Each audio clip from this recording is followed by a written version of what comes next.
Dr. Tucker here, and today we're going to discuss how the brain controls everything via the spinal cord. So every tissue in our body is regulated by function in the brain. If the brain signals electric currents down the spinal cord to every tissue unobstructed, those tissues will receive signals to allow them to communicate properly and function with each other properly at 100% of their potential. So the challenge lies if there's some obstruction. Now, the first cervical vertebrae is atlas, and today we're going to look at a spine and how atlas will affect this initial portion of the brainstem being compressed. So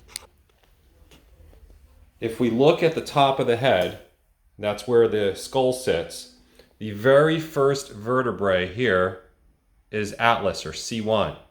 If that brain has a spinal cord that's getting impinged at its initial point of exit, because these vertebrae shift laterally and compress that cord, we're going to have less than 100% transmission of electric impulses. This can manifest in a lot of different ways.